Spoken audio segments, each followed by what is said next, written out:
Welcome along, guys. Well, continuing with the trend of the new 2020 hyper naked bikes, I've got myself a loan of the all new Ducati Streetfighter. Now this is the S model with the O-lins, the wings, the Marchesini wheels. This is the first ride vid, my first impressions. I'm just at Ducati UK, it's just over there. We're going to take this all the way home on the back roads, about 3 hours little blast on this as a first ride video. I am quite excited about this one. Roll the intro, the new Super Duke to KTM. So I'm just getting off of the Super Duke, stepping onto this. So this will be really interesting. Looking at the bike, the actual quality of the machine is I have to say, a step up from the Super Duke. The Super Duke is lovely, but the finish on this is another level. It is another level. This is a more expensive bike. This is the S model. So this has got the electronic O-lins. This is a £20,000 motorcycle. So to be fair, it is 5 grand more than the Super Duke. Listen to that. That's the standard exhaust. It is loud. The riding position, it's a little bit more upright than the Super Duke. There's a bit more weight on your backside. The bars are higher, so there's a bit more weight over the rear of the bike compared to what the Duke has.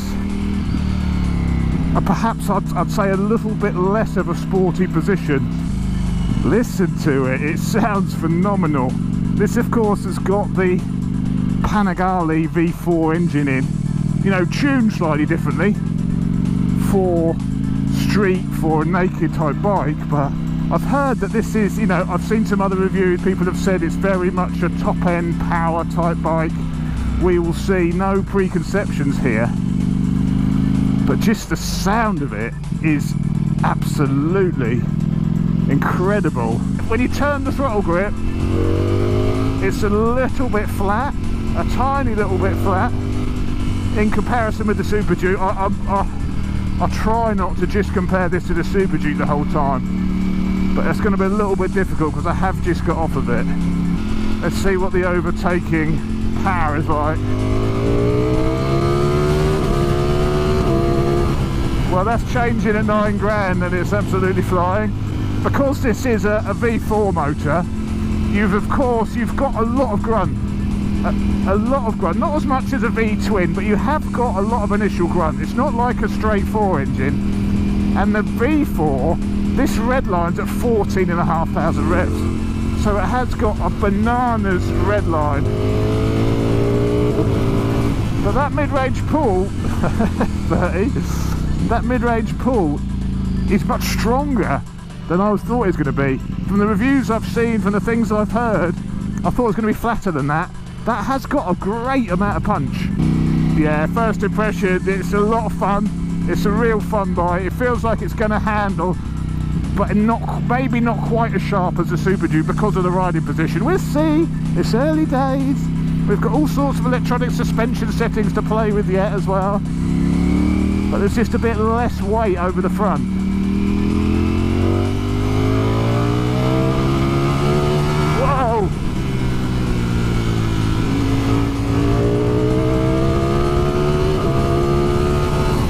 Kick in, it kicks.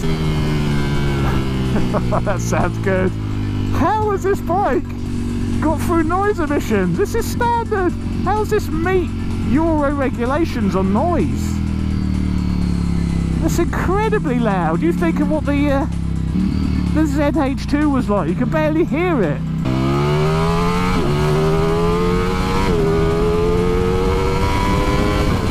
Whoa! It's that same sort of buzz that the Super Duke's got. Oh, I'm mentioning the Super Duke again. Stop that, Chopsy. Front brake is good. Doesn't feel quite as sharp as the Super Duke. Suspension is lovely. Of course, this is the full electronic O-lins. The EC2 system, I think it is. Absolutely. Well, even over these really bumpy roads, it's soaking it up, and of course it's sporty. This bike, of course, has the wings. I won't do a walk round in this video. I'll do that when I do the proper review. But this has got all the wings on it. It's a beautiful thing, actually. Just the fit and finish of it. The controls, just the little bits of aluminium, like the headstock ring down there. Oh, it's a lovely finish, I have to say. It is beautifully made. It's exquisite. I think the word exquisite fits. The slow speed manners, it's actually pretty darn good. Throttle response is nice when I'm in sport mode, so let's not get carried away, but there's a little bit of on-off. You know, it feels like there's a lot of engine braking when you come off the throttle, but I'm in sport mode, need to play around with that sort of thing.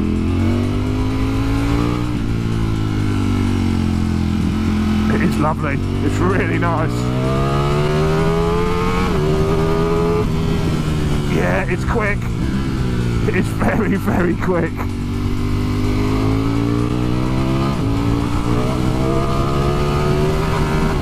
Suspension's really good, keeps it in shape even over the bumpy, undulating stuff. Feels really planted. Oh yeah. It's nice. It is incredibly nice. Listen to it. Sorry, I'm a bit noisy coming through your little village.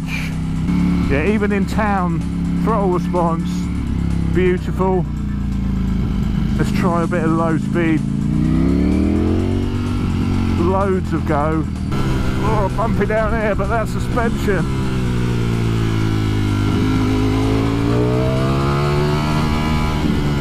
That bottom end power as well.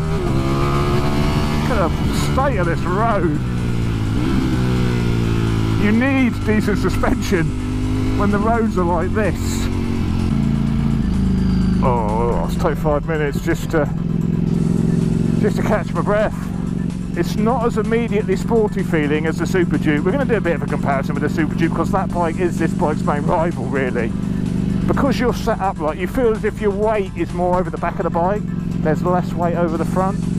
And because the bars are higher, I think the bars are a bit closer to you. That does sort of limit, I think, the feel from the front end a little bit.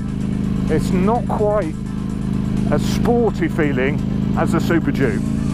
Let me stop my music, I've got my music on. Gearbox is nice, gearbox is very, very nice. Off a minute. Lager, lager, lager, lager, lager, lager, lager, lager. Go away. Born slippy. Born bloody noisy. What's it got? The Rosso Corsa 2s. What's that, the Diablo ones? Yeah, Diablo Rosso Corsa 2s. Rubber. Magnesium casings. Wings. Öhlins. Dyleema calipers. Little fins for the LED cooling in these little scoops there. The front brake, there's a fair bit of travel on it. Might want bleeding. Oh yeah, she's beautiful, isn't she? The seat is actually really comfortable. The seat has got a lot of padding in it. It's nice because you are sat upright a bit more, as I keep saying. You do have quite a lot of weight on your bum, so I think that's padded for a reason, to give you a good bit of comfort. Other ergos, the legs, the legs are in a very, very similar position to the Super Duke. They don't feel high. I'd say they feel a little bit lower than the Tuono feeting position. It doesn't feel like I've got my legs tucked right up, because this is, you know, the Pani V4 ergos, well, the frame and everything. I don't feel like my feet are suffering because this is a converted sports bike. Check that's not a camera van. No. Jolly good. There's a bend. Bumpy old bend.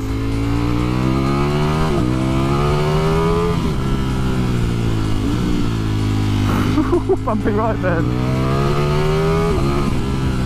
Yeah, it's very nice.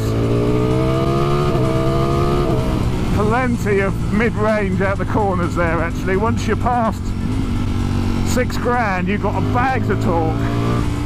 It's just that very initial bit of pickup, it feels a little bit flat.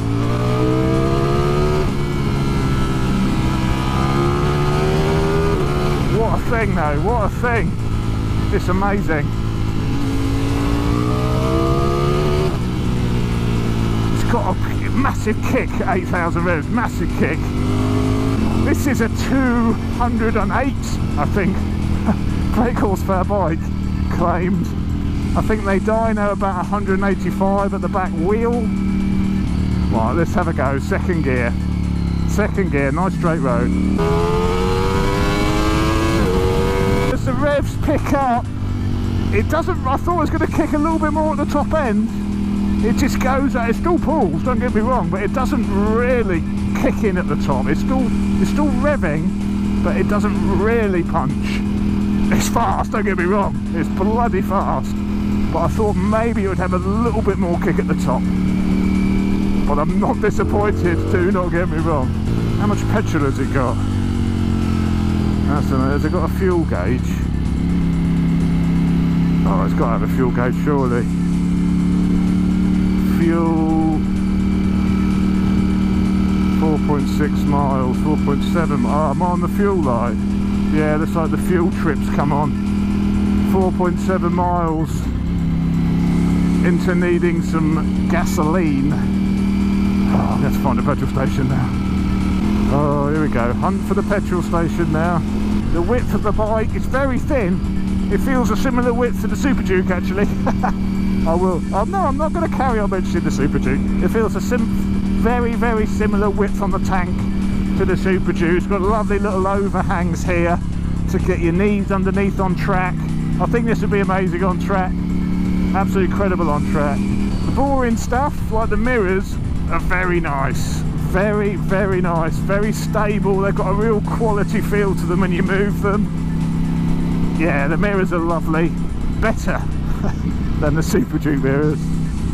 And the whole bike is just oozes quality. Absolutely oozes quality. I love the rev counter. I love that old-fashioned sort of analog style rev counter, even though it's digital. Got a lot of time for that. Yeah, it's very, very stable feeling. When you're laying it down, it's very confidence inspiring. It feels like it's just stuck to the road. I don't want launch control. It always takes a little while, I think, with Ducatis to figure out the menu system. Mode, sport, here we go. Race, sport, street. I'm going to go street. And that tells you what all the settings are with street. Okay, street. So we've got cruise control. No cruise control. Street mode, let's try that. But first of all, let's program a petrol station. Because I do not want to run out of petrol. The Desmo Sedici. Ooh, Desmo, take me to the petrol. 12 minutes. Head northwest on Main Street towards Edgecott Road, then turn left onto the Broadway. Oh, don't shout, love, Jesus. Just a bit shouty.